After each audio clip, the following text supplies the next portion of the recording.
ሰላም እንዴናችሁ? ዛሬ የማሳያችሁ የኒጌማት አሰራር ነው። ለአሰራር በጣም ቀላል ነው። ወደ አሰራሩ እንሄዳለን።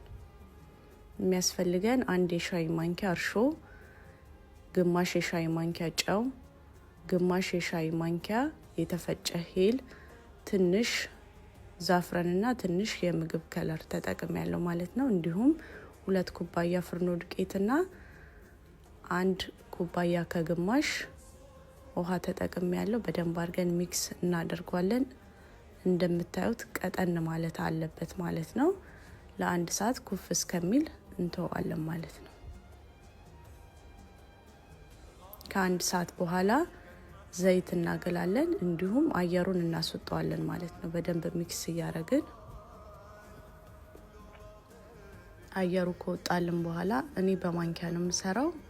ማንኪያችንን ዘይት እያስነካን በምታዩት መንገድ ወደ ዘይቱ እናስገባዋለን። ቶሎ ቶሎ ማለት ነው። እኩል እንዲበስል ሁሉም በፍጥነት ወደ ዘይቱ እናስገባለን።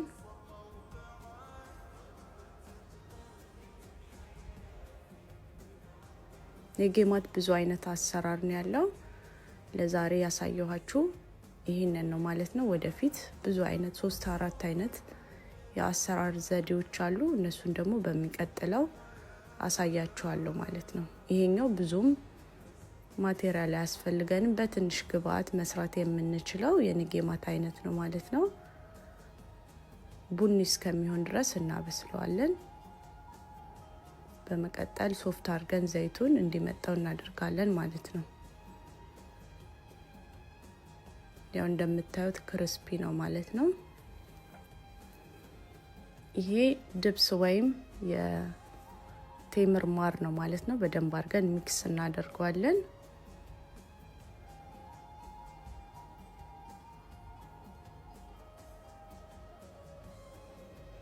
በመቀጠል ትንሽ ሰሊጥ እናደርግበታለን ማለት ነው። ኒጌማታችንን በቀላሉ እንደዚህ ሰርተናል ማለት ነው። ሁላችሁም በየቤታችሁ ሰርታችሁ ሞክሩት። ከወደዳችሁት ላይክ፣ ፎሎ፣ ሼር አድርጉኝ። ባይ